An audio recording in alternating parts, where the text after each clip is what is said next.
Hello YouTube, and welcome to my channel. My name is Benedict the 17th, and today we're going to be discussing abortion. The question we'll be addressing is abortion permissible? By permissible, I mean both ethically and legally.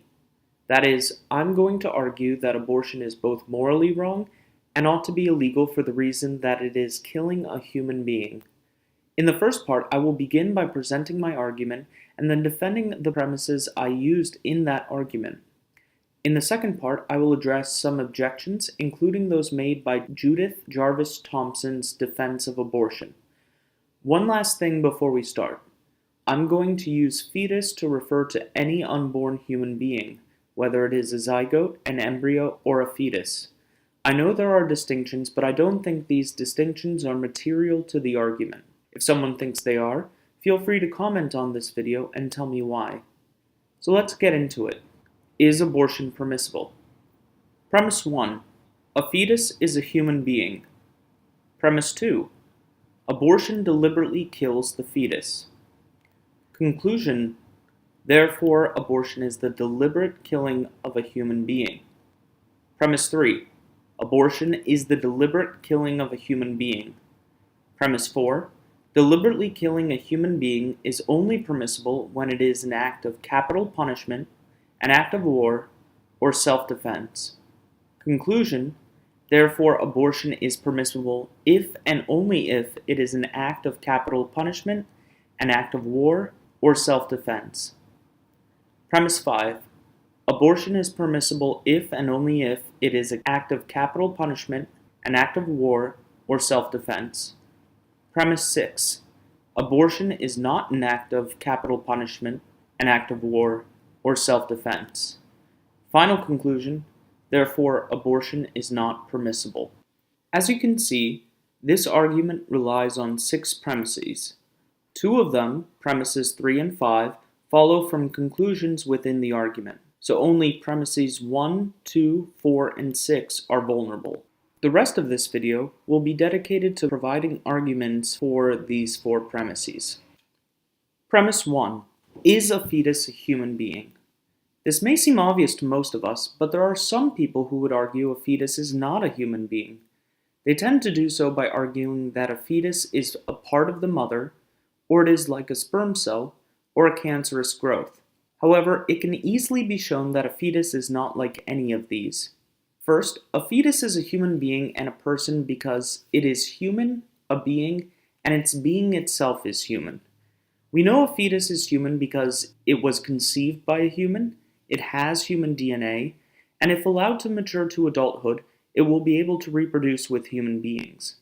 We know it is a being and not a part of the mother or a cancerous growth because it has a pattern of growth and development that demonstrates order and differentiation from the mother.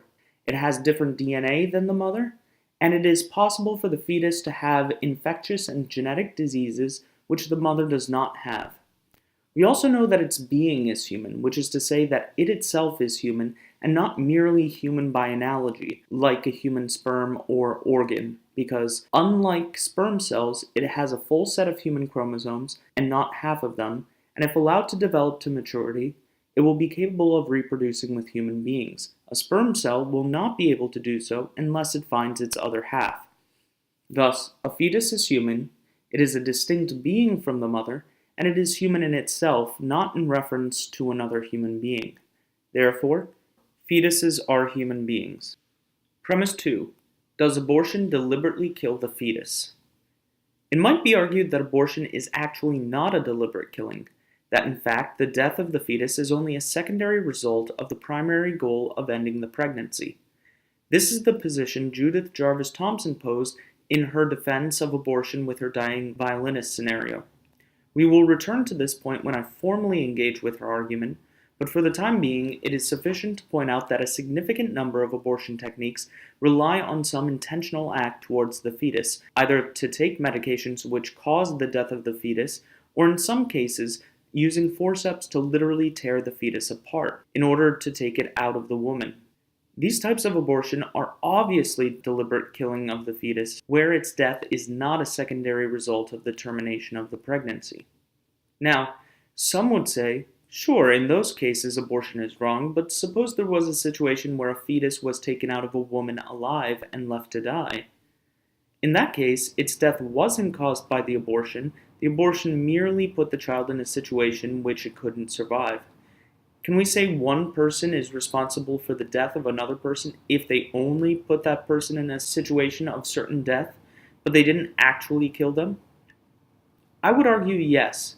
A ship captain who makes a sailor walk the plank into shark-infested waters is responsible for the death of the sailor, just as if I push someone into oncoming traffic, I am responsible for their injuries and death, even though I wasn't driving the car that hit him. In the same way, removing an unborn child from the womb and leaving it to die is to deliberately kill the child. Therefore, abortion deliberately kills the fetus. Premise 4. Is it always wrong to kill a human being in situations outside of war, self-defense, or capital punishment? On its face, this premise would seem to be the strongest, yet surprisingly, it's the one most often objected to.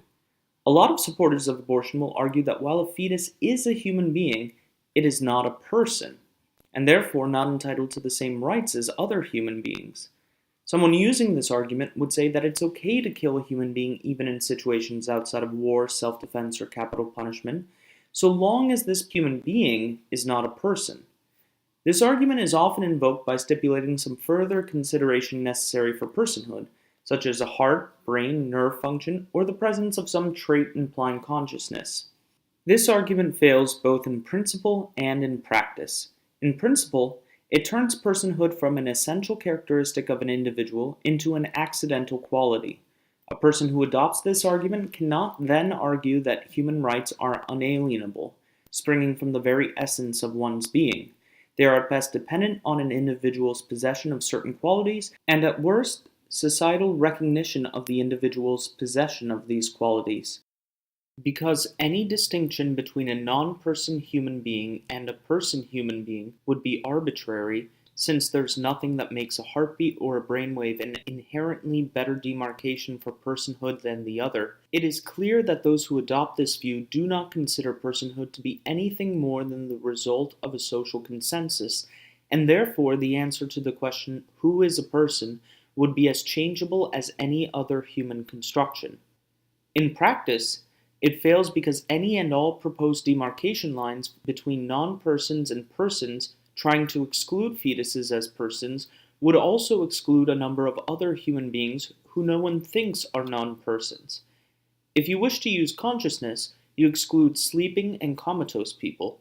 If you use dependence on the mother or self-awareness, you exclude newborns. If you use a heartbeat, you exclude recipients of artificial hearts or people in the middle of a heart palpitation. Unless someone wishes to exclude these people from the category of persons, they cannot draw a distinction between being a human being and being a human person along these lines. Therefore, since there is no such thing as a non-person human being, it is always wrong to kill a human being in situations outside of war, self-defense, or capital punishment. Premise 6. Is abortion an act of self-defense? I'm going to assume no one would seriously argue that abortion is an act of war or capital punishment.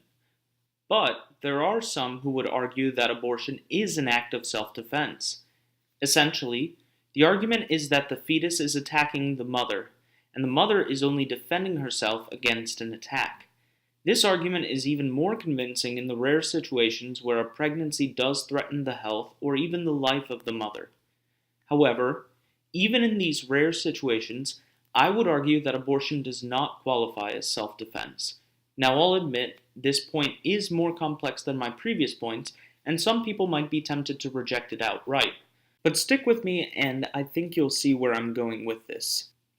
The reason why abortion does not qualify as self-defense, even when it is threatening the life of the mother, is that self-defense can only apply to an unjust attack. You can only claim you are defending yourself if someone is attacking you, and that attack is not itself justified. For example, someone can't claim self-defense if they are attacked by the police for resisting arrest. In that scenario, you gave up your right not to be attacked when you started resisting arrest. Now, for an attack to be unjust, it requires an objectification of the attacker. What I mean by this is best explained by example. If I were to attempt to punch you, I'm not using my hand as a human hand. I'm using it as a weapon. My hand, in this case, is acting no different than a rock that has been thrown at you, and you are perfectly justified in batting it away, just as you would bat away a rock that was coming straight at you. I have essentially decided to treat my body as a weapon, and you are perfectly justified to treat it as such yourself. If I were to lunge my whole body at you for the purposes of hurting you, you similarly could treat my body as a weapon poised to cause you harm and dispose of it. This is how we apply the principle of self-defense. A fetus is not doing that. A fetus is actually acting as a human being naturally does at that stage of life. It has not objectified its body, and so it has not made an unjust attack.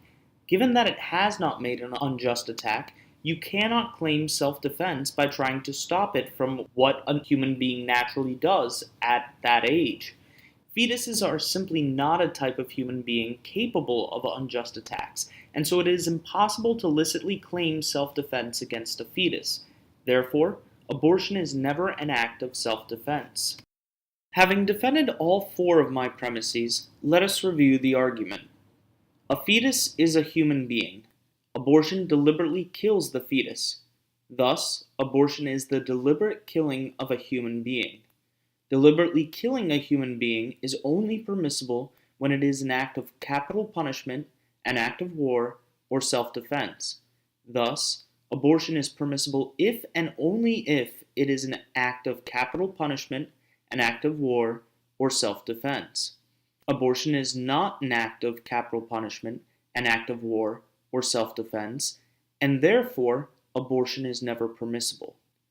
Thank you for watching. Stay tuned for part 2 where I will address known counter-arguments. If you like this video and want to see more, please like it and hit subscribe.